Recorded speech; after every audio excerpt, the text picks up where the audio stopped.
Budget segment का laptop काफी वक्त हो गया रिव्यू किए दोस्तों। एग्जैक्टली हमारी काफी जनता है जिनको एक बजट सेगमेंट में हमारे स्टूडेंट्स हो गए हैं, हमारे कॉलेज गोइंग स्टूडेंट्स हो गए हैं या जो अभी क्लास 10, 11, 12 में हैं और एक लैपटॉप लेना चाहते हैं जो कि एग्जैक्टली काफी बजट में हो और आपका सारा काम करवा दे। तो मैंने इस पर तो काफी वीडियो ऑलरेडी बना रखा है। आसूस से रिलेटेड हो गया, एचपी से रिलेटेड हो गया, इवन एसर से रिलेटेड हो गया, बहुत से लैपटॉप्स का मैंने वीडियो बना रखा है। लेकिन ये जो पर्टिकुलर लैपटॉप हमारे पास एचपी के तरफ से है, ये इसलिए खास है क्योंकि इसमें Ryzen 5 7000 सीरीज है और जो प्राइस है वो एग्जैक्टली Ryzen 3 या i3 के रेंज का है। लेकिन Ryzen 5 7000 सीरीज होने के बाद भी इसका प्राइस क्यों इन्होंने इतना बेस्ट रखा है सो दैट कि सबके लिए सूटेबल रहे, वो आपको आइडिया लग जाएगा इस वीडियो में। रेस्ट मार्केट में प्राइस डाउन तो हुआ है लेकिन प्रीमियम लैपटॉप्स का नहीं, मिड सेगमेंट के लैपटॉप्स का प्राइस डाउन हुआ है और ये होते भी रहेगा। एग्जैक्टली जो लोग गेमिंग लैपटॉप का वीडियो देखने आए हैं उनके लिए मैं अपडेट कर दूं कि जो 5000 सीरीज के जितने भी लैपटॉप्स हैं मैं अभी रिव्यू नहीं कर रहा हूं, मेरा मन भी नहीं है और प्लस उतना डिमांड भी नहीं है लोगों का। रिव्यू कर भी दूंगा तो लोगों को वो कुछ खास पसंद आने वाला नहीं है बिकॉज प्राइस इतना ज्यादा है। Keep that topic aside, let's come back to our HP 14 Ryzen 5 7000 series with U processor and जो प्राइस में ही आता है, जस्ट वेट, मजा आ जाएगा। तो ये laptop exactly complete polycarbonate build के साथ आपको मिलता है। 14 इंच का लाइट लैपटॉप है एंड नॉर्मली आप चाहो तो 15-16 इंच में भी मिल जाएगा। जहां तक सिंगल हैंड ओपन करने की बात है तो भाई उतना खास बॉडी वेट रेशियो इस सेगमेंट के लैपटॉप में नहीं मिलता है, but still it is good अगर आप एक लेवल के बाद इसको यूज करते हो। कंप्लीट पॉलीकार्बोनेट बिल्ड में आता है एंड कीपैड जो है इसका या कीबोर्ड जो है इसका, ये कंप्लीटली रबराइज्ड फिनिश के साथ एक स्मूथ फील के साथ और इस प्राइस रेंज में होने के बाद भी आपका इसका जो कीपैड है वो कंप्लीट स्पेसिंग के साथ मिलता है। की ट्रेवल्स अच्छा दिया गया है। फुल साइज कीबोर्ड इसमें आपको नहीं मिलेगा, उसके लिए आपको 15-16 इंच के साथ जाना पड़ेगा। लेकिन जो ट्रैक पैड है वो कंप्लीटली मिडिल में इसको लग रखा गया है। साइज इस प्राइस के सेगमेंट में काफी अच्छा है। चलो इसके एक बार ओवरऑल फ्लेक्स एंड बॉडी को चेकआउट मान लेते हैं। जहां तक इसके बॉडी फ्लेक्स की बात है तो 14 इंच का है, पॉलीकार्बोनेट है बट स्टिल माइनर है। कीबोर्ड फ्लेक्स की बात की जाए तो माइनर है। रेस्ट अगर चारों ओर से लैपटॉप को देखें तो ये सर्कुलर डिजाइन के साथ बना हुआ है सो दैट कि इतना आसानी से ये स्लिप नहीं होने वाला। हाथ में ग्रिप अच्छा है, सिल्वर टच के साथ आपको देखने को मिलता है। रेस्ट जहां तक एजेस की बात है डिस्प्ले की तो काफी मैनेजेबल है, काफी मैनेज किया गया। लेफ्ट राइट में कम है, टॉप में कैमरा होने के कारण थोड़ा सा है आपको एंड बॉटम साइड में आपको देखने को मिलता है। आप इसके थोड़े स्पेक्स को जान लेते हैं और इस स्पेक्स में क्या खासियत है, क्यों हम ले सकते हैं जिस प्राइस रेंज में आता है। कोई और ऑप्शन इस रेंज में देखने को मिलता नहीं, वो आपको वीडियो में पता चल जाएगा। इसमें जो CPU मिल रहा है जैसे मैंने बताया Ryzen 5 7520U प्रोसेसर मिल रहा है। इसमें जो अपना U प्रोसेसर लगा हुआ है normally P processor X processor से थोड़ा सा लोअर सेगमेंट में आता है। रीजन ये होता है कि भाई इसमें कोई बैटरी बैकअप ज्यादा निकालना होता है, ज्यादा पावर आउटपुट यूज करने का जरूरत नहीं होता इन लैपटॉप में, तो इसके हिसाब से कि बैटरी भी अच्छा निकाले, परफॉर्मेंस भी ठीक ठाक दे दे, इसलिए इस U प्रोसेसर का यूज किया जाता है। इसलिए इसमें ज्यादा थर्मल्स का टेंशन भी नहीं होता है। अब हम आ जाते हैं इसमें आपको कितने कोर्स एंड लॉजिकल प्रोसेसर्स मिलते हैं। इसमें आपको 4 कोर्स एंड 8 लॉजिकल प्रोसेसर्स मिलता है जो कि एक enough day to day work, study and आपके even to the extent work को भी अच्छे से हैंडल कर सकता है। वो हम आपको करके दिखाएंगे, ठीक है। मेमोरी इसमें आपको 8GB रैम मिलता है और इसमें आपको 2 स्लॉट मिलते हैं and I don't know how इसमें 4GB का 2 रैम लगा रहे हैं। 4GB का रैम आज के डेट में तो यूज होता नहीं है। रेस्ट इसको आप अपग्रेड कर सकते हो, अपग्रेडेबल है। रेस्ट इसमें कुछ ऐसे भी मॉडल्स हैं जिसमें सोल्डर्ड आता है तो वो आप चेकआउट कर लेना बिकॉज इसमें 8GB 16GB का दोनों का वेरिएंट आपको मिल जाता है। रेस्ट इसमें आपको 512GB का SSD मिलता है। SSD आपका Gen 3 SSD मिल रहा है, इसमें Gen 4 नहीं मिल रहा। रीड राइट से आपको आइडिया लग जाएगा बट इस प्राइस रेंज में Gen 3 से ऊपर नहीं मिलने वाला। रेस्ट इसमें आपको वाईफाई लेकिन 6 मिलता है, वो अच्छी बात है। GPU इसमें AMD का Radeon मिलता है जो कि no doubt Iris Intel graphics card से बेटर होता है। सबसे इंपॉर्टेंट बात कि जिस प्राइस रेंज में आ रहा है इसमें आपको MS Office लाइफ टाइम 2021 भी देखने को मिलता है एप्लीकेशन की जहां तक बात है, इसमें आपको HP का ओमेन गेमिंग हब सॉफ्टवेयर देखने को मिल जाता है। मतलब इस सेगमेंट के लैपटॉप में मैंने कभी HP गेमिंग हब सॉफ्टवेयर नहीं देखा था।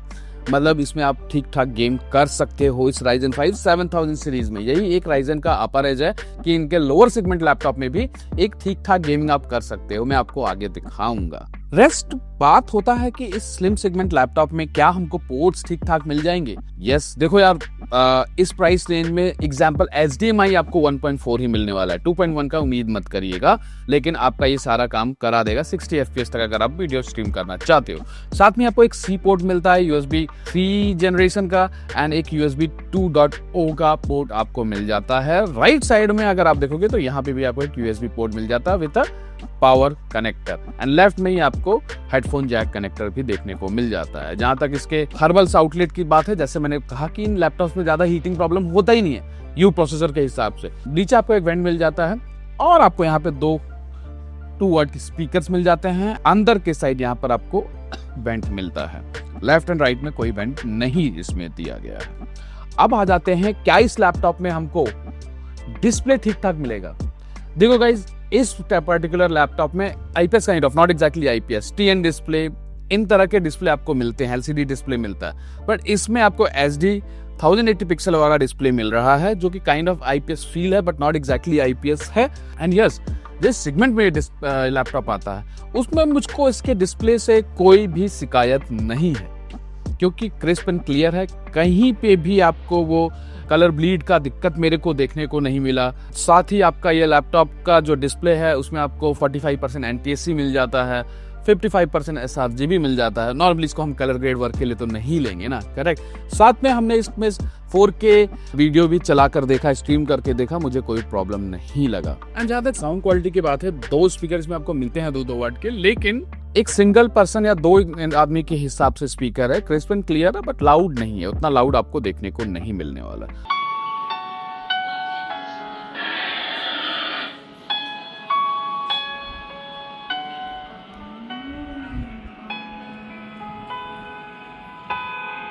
अब थोड़ा इसका एक परफॉर्मेंस बेंचमार्क हम देख लेते हैं। इसमें परफॉर्मेंस बेंचमार्क जो CNMH R23 आया है वो सब अराउंड 4500 to 5000 के बीच में रेंज करता है, एंड सिंगल स्कोर आपका 1100 के अराउंड रेंज करता है। उस हिसाब से इसने ठीक ही परफॉर्मेंस निकाला है। अगर हम इसको कंपेयर करें आज के लेटेस्ट अल्ट्रा 5U प्रोसेसर से भी कंपेयर करें, तब भी इसका स्कोर इस सेगमेंट में सही आया है। साथ ही इसमें क्रॉस मार्क 10 है, उसमें आपको समवेयर अराउंड 850 प्लस का स्कोर आया है ओवरऑल। उसको आप कंपेयर कर सकते हो अगर इस लैपटॉप के रेंज में आप देख रहे हो। और भी लोगों ने जो रिव्यू कर रखा है, जो मैंने पहले रिव्यू कर रखा है दूसरे प्रोसेसर्स, उसके साथ आप कंपेयर कर लीजिएगा। जहां तक इसमें ऑल स्कोर्स निकालने की बात है, उसका कोई खास मतलब बनता नहीं है, बिकॉज इसमें ग्राफिक्स कार्ड एंड ऑल तो लगा नहीं हुआ है। बस ये कहूंगा कि आज की डेट में Gen 4 SSD बाय डिफॉल्ट दे ही देना चाहिए। Gen 3 SSD का कोई मतलब नहीं बनता। वैसे इस सेगमेंट में कोई खास डिफरेंस पड़ेगा नहीं, कंपनी ये बात जानती है। Gen 4 भी लगा देगा तब भी, क्योंकि उसके हिसाब से मदरबोर्ड डिजाइन एंड ऑल भी होना जरूरी है, करेक्ट। रेस्ट होता तो बेटर रहता। इसका जो डिस्प्ले है वो 60 हर्ट्ज का है। अब बता ही देता हूँ प्राइस, भाई 30,000 to 35,000 रुपीज के बीच में ये लैपटॉप रेंज करता है। अब संपत्ति कंप्यूटर सेक्टर 18 नोएडा में पता कर लीजिएगा। मैं नीचे सोनू जी का, योगेश का एंड मुकेश का नंबर दे रखा हूँ। HP से रिलेटेड कोई लैपटॉप लेना हो या कोई और ब्रांड लेना हो तो आप वहाँ पे कांटेक्ट कर सकते हो। इसमें जिस प्राइस रेंज में आ रहा है 30 से 35,000 37,000 रुपए के under Ryzen 5 7000 processor normally in good condition without any problem मिलना मुश्किल है, और स्पेशली लेटेस्ट मैन्युफैक्चर्ड पीस की अगर मैं बात करूं तो चलो मैं इसमें वैलोरेंट खेल कर देखा। भाई वैलोरेंट में इसने 90+ FPS निकाल कर दे दिया। मैं अचंभित रहा कि भाई how is it possible in this laptop, but इसने कर दिखाया। एंड इसमें हमने एसफाल्ट भी खेला। एसफाल्ट को हमने मीडियम सेटिंग्स में खेला और वो भी 50+ FPS आराम से निकाल कर दे दिया। वैसे आप इसको एक्सटर्नल डिस्प्ले के साथ कनेक्ट करोगे, SD में खेलोगे तो आराम से आप बेटर FPS का एंजॉयमेंट ले सकते हो, लेकिन गेमिंग लैपटॉप नहीं है। गेमिंग कर सकता है, बस ये मेरे दिखाने का काम था।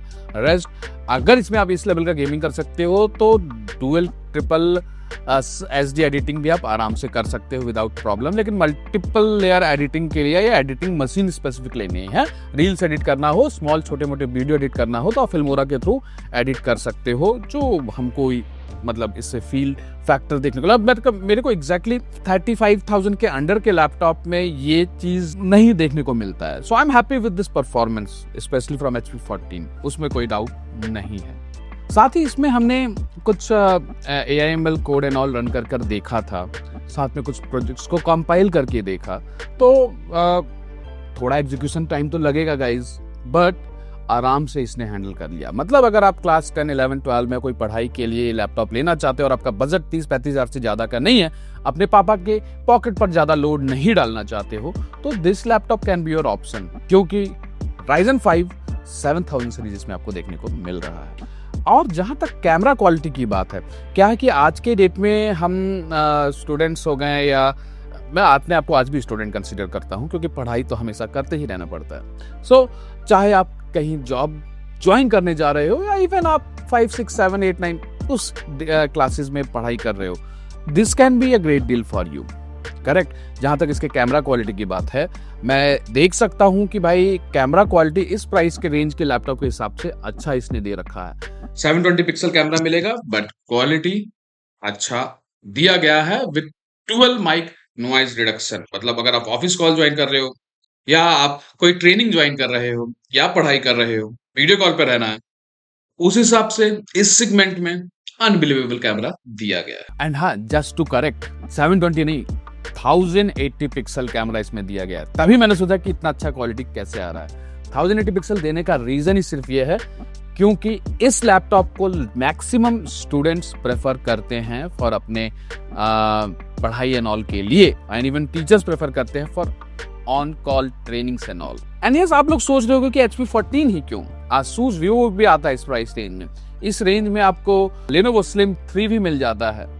देखो, प्रॉब्लम बस इतनी है कि HP में मुझको ओवरऑल परफॉर्मेंस पैक बेटर लगा, प्लस इस प्राइस रेंज में ही आ रहा है। इसमें Ryzen 5 7000 सीरीज दे रहा है with U processor, and that also the latest 7520 U processor, जो कि मैंने Asus में एग्जैक्टली नहीं देखा। एंड अगेन, अगर एक चीज है तो दूसरा नहीं है। सिमिलरली आप एक बार Slim 5 के साथ सोच सकते हो, या Slim 3 में Ryzen 5 सीरीज के साथ सोच सकते हो। आई थिंक उसका भी कॉम्पिटिटिव प्राइस ही है। लेकिन अगेन जो build and overall look quality इसमें मेरे को देखने को मिल रहा है, वो कहीं ना कहीं एक बेटर एज लाकर आपको देता है। रेस्ट आप तीनों लैपटॉप को साइड बाय साइड चेक कर लेना, बिकॉज बर्थडे कंप्यूटर पर अगर आप जाते हो या किसी भी दूसरे ब्रांड पर आप जाते हो तो वहां पर आपको तीनों को साइड बाय साइड रखकर आप देख लेना। लेकिन परफॉर्मेंस में प्रोसेसर का ध्यान रखना कि भाई Ryzen 5 का 7000 सीरीज इस वाले को ही कंपेयर करें। ये नहीं कि इसको रख दिया बगल में Ryzen 3 और बगल में i3 हो, उससे इसका कंपैरिजन नहीं है, ये बेटर है उनसे।